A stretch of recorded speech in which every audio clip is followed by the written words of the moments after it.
Boy, if you're not in the arena, you don't get to comment on my journey. And I would say that to other parents. Man, you don't get to comment if you don't get it. I don't want to hear it. If you're not in the arena, covered in dust and sweat and blood, I don't want to hear it. Okay. My name's Andrea Miller, and I have a daughter who is in recovery from meth addiction. People who use drugs are not bad people, but drugs make good people do bad things. And until our society can stop judging someone who is addicted to substance and start treating them like a human being, we're not going to see our way through this epidemic.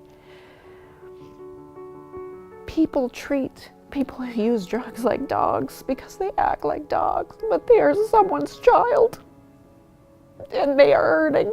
And it is the worst thing a parent can see is their child. It's poison. Essentially, you're watching your child die very slowly from poison. You know, I told my other children to prepare their hearts for her to die. I just told them, be ready because she is so sick it could happen and I don't want you to be caught off guard. And at the end of June, the phone rang in the middle of the night. And our son had been killed in a car accident. And we thought when the phone rang that it would be for our daughter. But he had been killed with 3 of his friends. And our world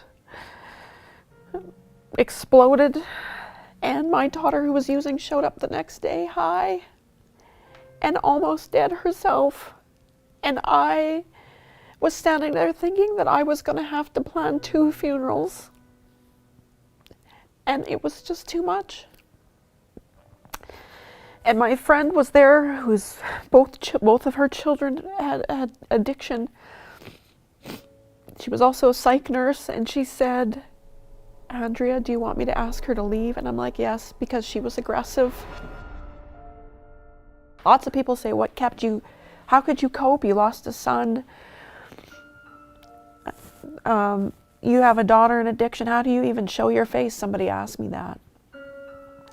And it goes back to this. I had a dream one night in January. And in the dream, as crazy as it sounds, it was God woke me up in my dream and said this to me. It's going to get a lot worse with your daughter before it gets better, but it will get better. And I hung on to that through the worst of the worst. God, you told me in a dream, and I'm going to believe that it was you, that she will get better. And I'm going to tell you this. A month later, she came back so sick. She came back with drug psychosis. She had voices so loud that it was making her feel crazy. It was her bottom. It was my bottom. And we spent 2 weeks in the mental health unit in Swift Current, getting her stable, dealing with, she was very sick with the addiction, but she also had some health problems as a result of the lifestyle that she had lived. And so we had to get her stable before she could go to treatment. She decided she was ready.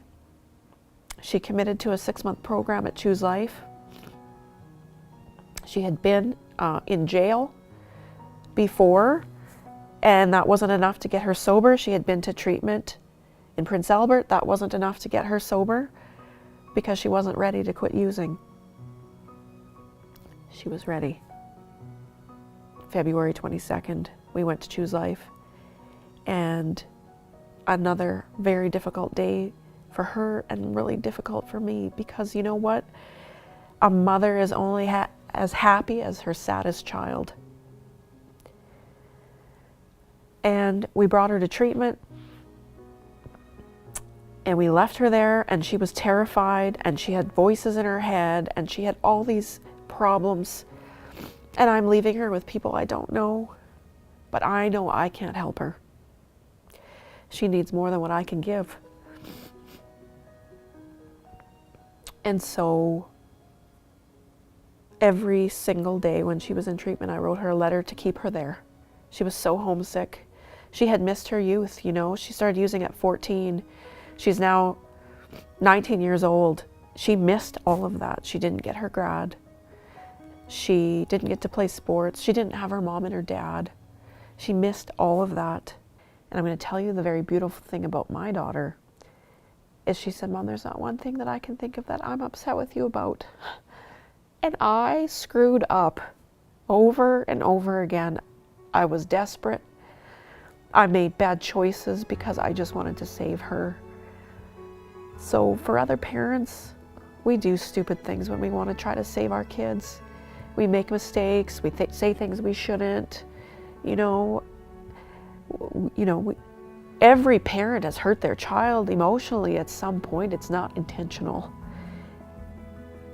And nothing you do is enough to be an excuse for your child to use. We all walk a road, we all suffer, and we all have pain, great pain, but it is all relative. And though it may be a reason why we use, it is not an excuse to say the same.